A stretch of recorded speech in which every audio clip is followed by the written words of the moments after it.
Bismillahirrahmanirrahim. Assalamualaikum warahmatullahi wabarakatuh. Anak-anak, bagaimana kabar Anda? Saya harapkan Anda selalu sehat, walafiat, bahagia, dan sejahtera. Oh ya anak-anak, materi selanjutnya adalah tektonisme. Masih pada materi litosfer, namun kadinya adalah tektonisme. Ini susun oleh Andi Rohmadi.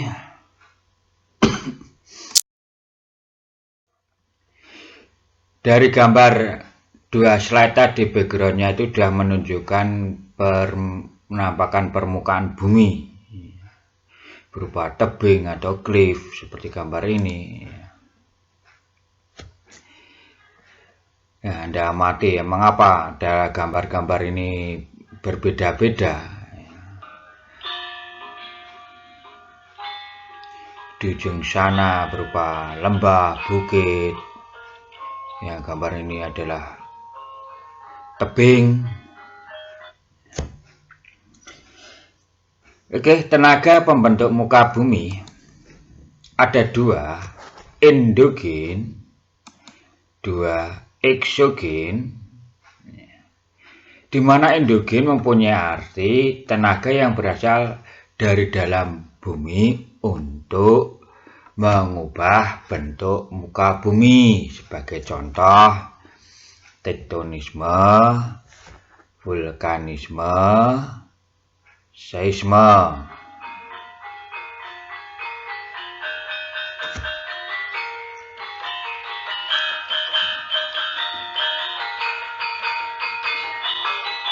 Eksogen mempunyai arti tenaga yang berasal dari luar bumi untuk mengubah bentuk muka bumi. Saya ulang, tenaga yang berasal dari luar bumi sebagai bentuk, tenaga yang berasal dari luar bumi untuk membentuk muka bumi. Contoh, pelapukan, erosi, dan sedimentasi.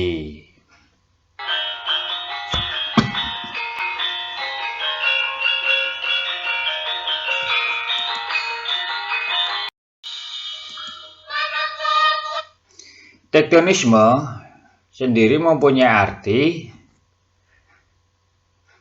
peristiwa pergeseran atau dislokasi letak lempeng bumi dalam skala besar, baik secara horizontal maupun vertikal. Sambil Anda mengamati gambar background tersebut, ya, itu sebenarnya sudah membentukkan gambar bukit, gunung. Ini sudah membentukkan peristiwa tektonik. Ya, di sini saya ngasih contoh itu langsung berupa background ini supaya efisien ya, Anda bisa mengamati ya.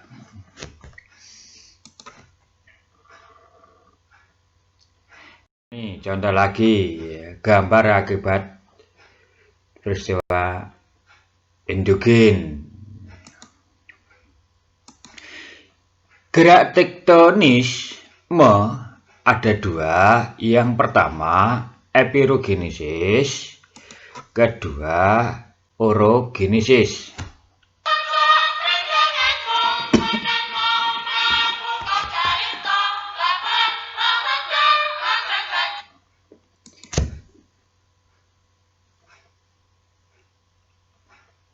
Epirogenesis adalah gerakan perubahan daratan baik dari arah vertikal maupun horizontal secara lambat.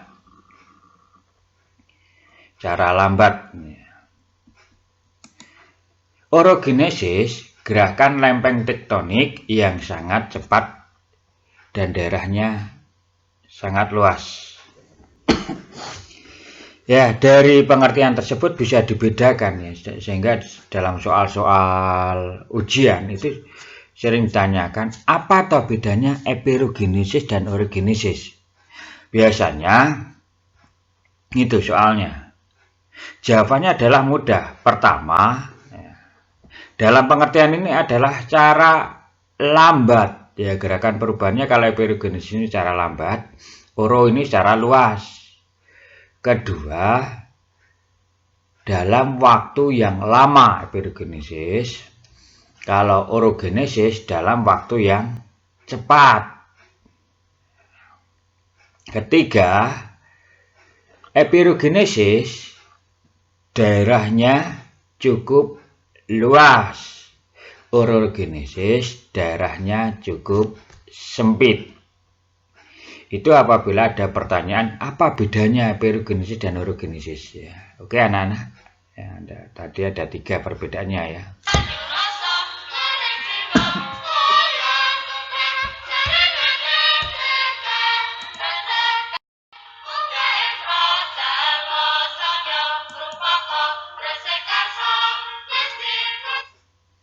Epirogenesis ada 2, epirogenesis positif, epirogenesis negatif.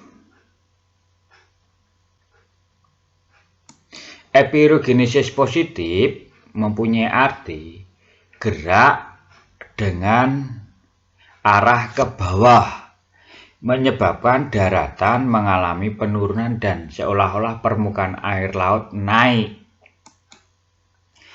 Epirogenesis negatif, gerakan dengan arah ke atas menyebabkan daratan mengalami kenaikan seolah-olah permukaan air laut turun.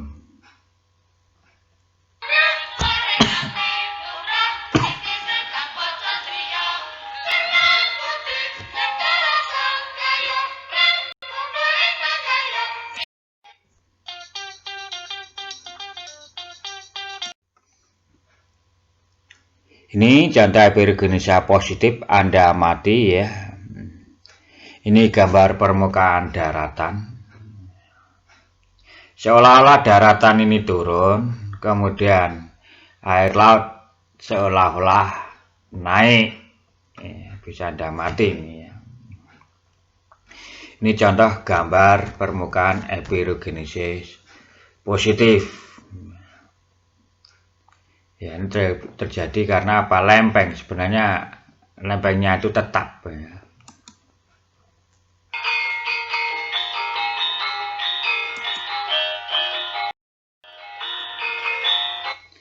Epirogenesis negatif ini sebaliknya. Daratan seolah-olah naik, permukaan laut seolah-olah turun. Ini Anda amati ya. Daratan seolah-olah naik, permukaan dan air seolah-olah turun. Silakan Anda amati gambar ini maupun gambar backgroundnya.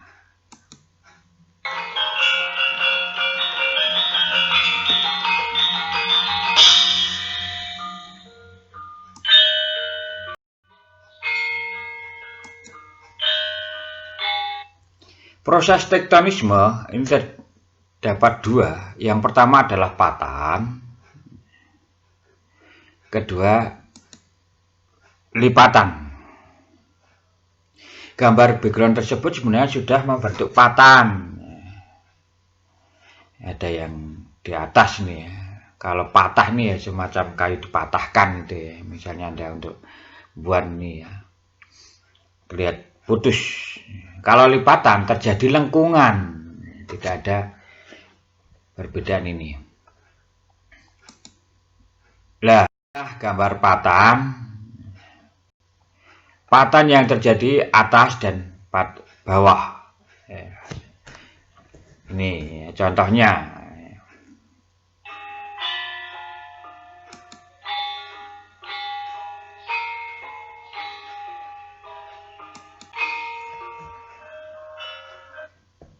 Patahan, Anda amati gambar penampakan patahan ini. Kalau bagian atas seringkali dinamakan horse, bawah graben. Anda lihat gambar tadi, yang gambar di atas tadi, ya, ada orang ini, backgroundnya ini ada orang. Ini dinamakan bagian horse, bagian bawah yang berupa genangan air ini adalah graben. Ini saya ulang, horse ini adalah penampakan patahan yang berada di atas, sedangkan graben ini berada di bawah.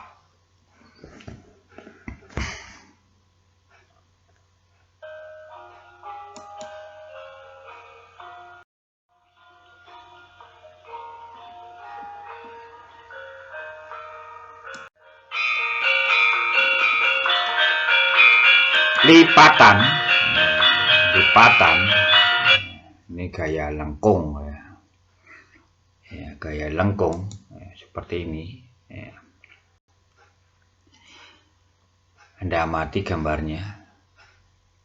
Antiklinal ini menunjukkan gambar bagian atas ya. Contohnya lipatan ini biasanya bentuknya gunung. Kalau patahan tadi bentuknya adalah tebing dan jurang. Ya, bagian atas dari lipatan orang atau ilmuwan menyebutnya dengan antiklinal. Bagian bawah namanya sinklinal. Anda lihat penampakan gambar ini. Antiklinal ini adalah bagian atas, bagian bawah namanya sinklinal.